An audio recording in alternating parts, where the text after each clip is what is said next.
Do you ever feel guilty because you're procrastinating? When you put things off, remember, it doesn't have to be perfect, and you don't have to know everything there is to know about a subject in order to get started. Sometimes all you need is a little bit of encouraging to get things done and stop procrastinating. Here are some tips so you can stop yourself from putting things off before it's too late. And you'll want to hang out with me till the end today because I have a very special announcement. Hi, if we've never met before, I'm Diane LaFoon, and I'm here with your Joy Tip of the Week. I help stressed out women make minor changes in their lives to feel less anxious and more fulfilled so they can choose joy each day. Do you ever feel like your life is in a constant whirlwind of work and kids and chores and duties? If so, you are not alone. There are many people out there who feel the same way. And the problem with this situation is that it can leave you feeling overwhelmed and unproductive, which causes procrastination to take over, right? Today, let's talk about how to stop procrastinating and get things done by following a few simple tips. First, you have to figure out what motivates you. What are the reasons that you want to stop procrastinating and get things done? Once you know what is motivating for you, it will be easier for you to stay on track and focus. For example, you might be motivated by the fear of being overwhelmed or stressed out. Maybe you want to stop disappointing yourself. No matter what your motivation is, it's vital to keep it at the top of your mind so you can remember why working on a project is essential for you. Personally, for me, money and material things are just not motivating at all. But when I can see clear results of helping someone live their best life, it motivates me to get busy, and I love to do it. It wasn't until I took a good look at my values and things that are important to me that I realized I spent way too much of my time doing what others thought I should do rather than accomplishing the tasks in line with what is important to me. Once I went through a process to develop my own personal mission statement, I then had a clear vision of what motivates me and makes me more productive and stop procrastinating.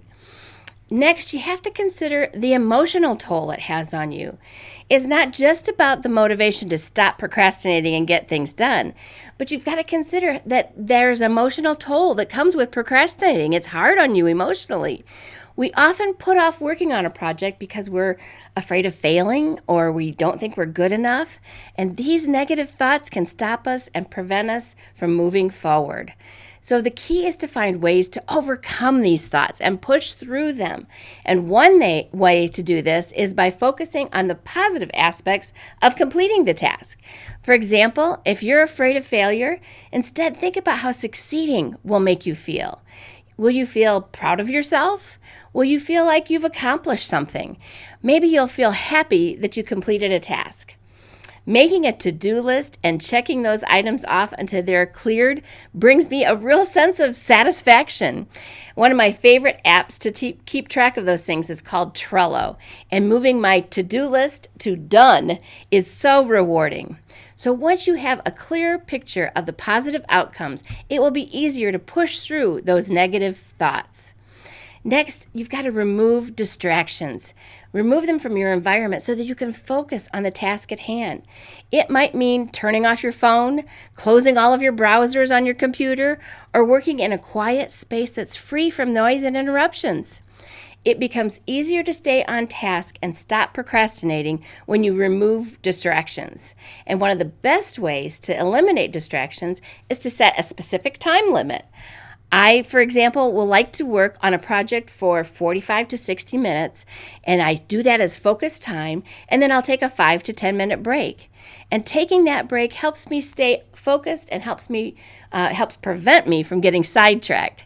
So focus on one task at a time for a period of time. We often try to juggle multiple tasks all at the same time, which can lead to frustration and then procrastination.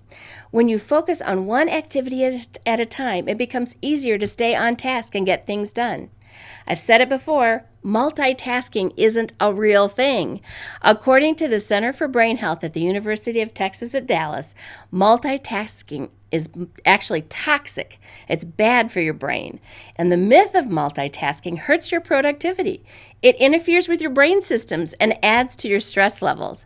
The problem with multitasking is that you think you're doing more than one thing at a time, but what you're doing is actually switching back and forth from one thing to another. And while switching tasks may feel like it's only taking a fraction of a second every time you do it, those small fractions of seconds can add up quickly over the course of the day. So when you do two things at the same time, you might make more mistakes and you'll have less creativity. Next, you can break down difficult tasks into smaller pieces. Instead of focusing on this entire project before you, break it down into manageable pieces and focus on one piece at a time. Honestly, when faced with a significant undertaking myself, I will ask myself, how do you eat an elephant, Diane? How do you eat an elephant? The answer, one bite at a time. So you take each little piece and work at that one bite at a time. It will stop you from getting overwhelmed and it will prevent you from then procrastinating. One way to do this is setting specific tasks that you know you need to do when you should complete them. Give yourself a timeline. If you can set a specific task and deadline for each small part, it will stop you from putting off the entire project. You know, we all need to also list the things that you tend to avoid. We all have the same kind of tasks that we avoid because we are difficult, or we find them difficult, or we don't know how to start on them. And these are known as, of course, avoidance behaviors. They often lead to procrastination. So if you can identify what you tend to avoid, it can become easier to stop yourself from procrastinating. You can use a tool like the Eisenhower Matrix. Google that. It's very interesting to help you organize your task. It's a 4-box grid that allows you to prioritize your tasks based on their importance versus their urgency. The Eisenhower Matrix can help you organize your time and stop procrastinating because you can first focus on the most critical tasks and get those done. And finally, reward yourself. This is my favorite. Reward yourself for completing tasks. You can stop yourself from putting off tasks by rewarding yourself, offering yourself rewards for completing them. Offer small rewards for giving yourself, offer small rewards like giving yourself time to read a favorite book or to do something else that you enjoy. Play the piano is one of my favorites. Or you can give yourself larger rewards for accomplishing bigger tasks like buying a new purse or going out with your friends. Rewards are essential to stop procrastinating because they provide a sense of accomplishment and they prevent feeling down about yourself. I like this tip, rewarding myself, because when an end goal isn't visible soon, it helps to focus on the small goals along the way and giving yourself the small rewards. So if there's something that I don't want to do, but I know I need to do, I try to find an association between it and something positive. For example, taxes. It's coming to that season, isn't it? And if I have to do my taxes, instead of thinking about it all the time and thinking of the details and how much I have to get organized and figure out, I will instead focus on how good it feels to put that task behind me for another year and get that chore checked off my to-do list. That usually works pretty well for me. It's important to stop procrastinating and start working on things that need to get done. And if you think about it, we all put off tasks from time to time because they're either difficult or we don't know how to get started with them. And one way of overcoming this is by breaking down larger projects into smaller pieces and then making them more manageable and achievable. My favorite too is rewarding yourself for completing specific tasks that can also stop that cycle of putting off work before it comes too late. Would you like to stop procrastinating and find more time for family, for fun times, for relaxation? It's easier than you think to find time to do those things you enjoy most. And I would love for you to join me next week, Wednesday, January 5th, for a free masterclass. It's called the Gift Method Masterclass, and you have to save your spot to attend. It is completely free, but I'll put a link below where you can reserve your spot. During this free masterclass, you'll discover what I call the gift method.